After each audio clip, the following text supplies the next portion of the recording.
Гласот на Америка на македонски. Преку една деценија вашиот прозорец кон САД.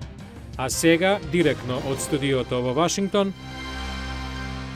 Добро вечер. Го гледате ТВ журналот News Flash на Гласот на Америка на македонски јазик, а јас сум Лилица Китановска. Многу интернет страници денеска се затворени, а некои американските посетители ги упатуваат на линкови за подпишување петиции. Се работи за протест на легислативата против пиратството, што се разгледува во Американскиот конгрес. Еве ги вестите.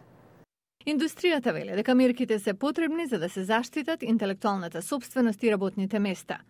Google и другите интернет гиганти како Yahoo и Twitter велат дека овие предлог закони, доколку бидат усвоени, можат да и наштетат на технолошката индустрија и да влијаат на правото за слободен говор. Администрацијата на Обама ја призна заканата од пиратството онлайн на странски веб страници, но кажа дека нема да поддржи легислатива што ја редуцира слободата на израз или му штети на иновативниот глобален интернет. Стотици демонстранти, поврзани со така нареченото движење Окупирајте го Wall Street, се собраа пред Американскиот Капитол да го осудат она што велат дека е влијание на парите во политиката. Протестите беа наменети на законодавците кои вчера се вратија на работа по зимскиот одмор. Протести имаше и пред Белата куќа, каде е фрлена димна бомба преку оградата, но никој не е повреден и никој не е уапсен во инцидентот. Стручњаците во Светската банка објавија мрачна проценка за перспективата на глобалниот економски растеж. Тие велат дека светската економија ќе расте побавно отколку што претходно се мислеше заради европската должничка криза и напорите за справување со инфлацијата. Но како фактори за забавувањето тие ги наведуваат и кризата на Блискиот Исток и Северна Африка и политичкиот застој во Вашингтон. Се чини дека нема конкретно придвижување кон решение по последните средби на медијаторот во македонско-грчкиот спор за името Метјо Нимиц со преговарачите Зоран Јолевски и Адамантиос Василакис изминативе 2 дена во Њујорк. Прес-службата во Обединетите нации јави дека Нимиц сепак ќе ги посети Скопје и Атина. Извештај на Јане Бојаджиевски. Посредникот Нимиц за 2 дена имаше по 2 одделни средби со преговарачите Јолевски и Василакис во неговата канцеларија во Њујорк, за да ги конкретизира деталите за евентуалните посети на Скопје и Атина. Овој пат не дојде до средба на тројцата заедно, што навидум е чекор наназад за приближување на ставовите. Од Македонското министерство за надворешни работи вторникот навечер изразија жалење што подводневните одвоени состаноци не дошло до заедничка средба.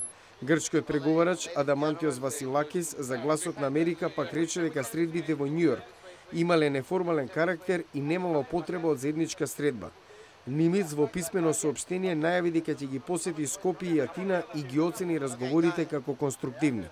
На мое барање, одвоено и на неколку наврати се сретнав со обата представника. Двете страни ги представија позициите на нивните влади за прашањето околу името, онакви какви што се во моментов. Нашите дискусии беа корисни и фокусирани на оптималната можност како да се придвижи процесот нанапред на конструктивен начин.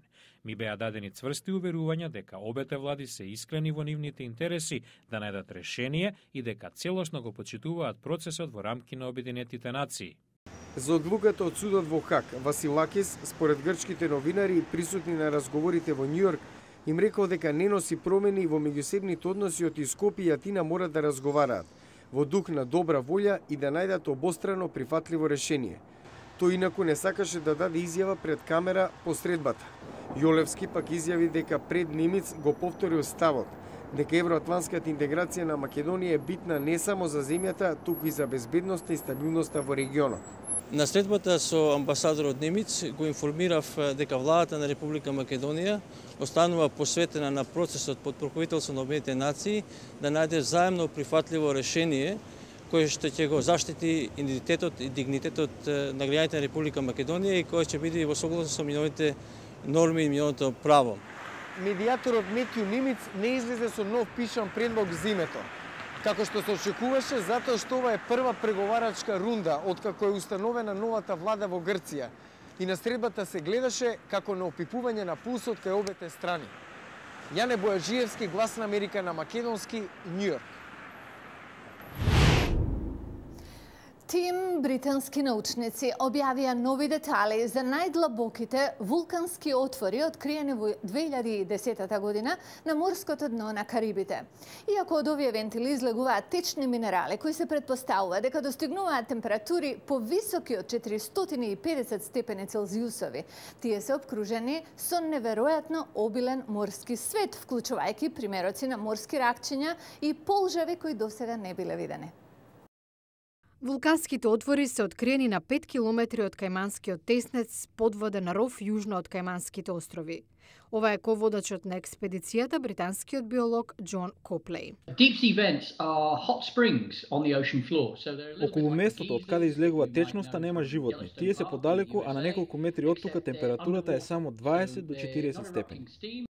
Иако не ја мереле температурата директно, научниците проценуваат дека црниот материјал, повеќето бакар и други растопени минерали, достигнува температура повисока од 450 степени Целзиусови. Околу местото од каде излегува течноста нема животни. Тие се далеку, а на неколку метри оттука температурата е само 20 до 40 степени. Токму во овие поладни води научниците пронашле нов морски свет, како нови видови на морски ракчиња, например. Коплей вели дека овие мали бели суштества екзистираат во речиси комплетна темнина и главно се хранат од бактерии.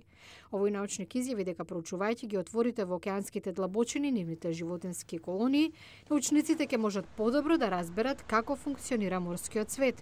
Коплей е убеден дека наредните години овие екосистеми ќе видат поголемо човечко присуство во форма на длабочински риболов, вадење на нафта и газ и рударски активности.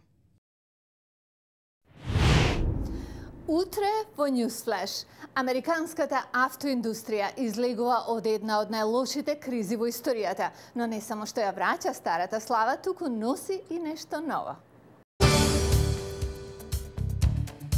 Нова стратегија на автомобилската индустрија, креирање работни места во индустријата на зелени автомобили, но елиминирање на други. Гледајте утре во Newsflash.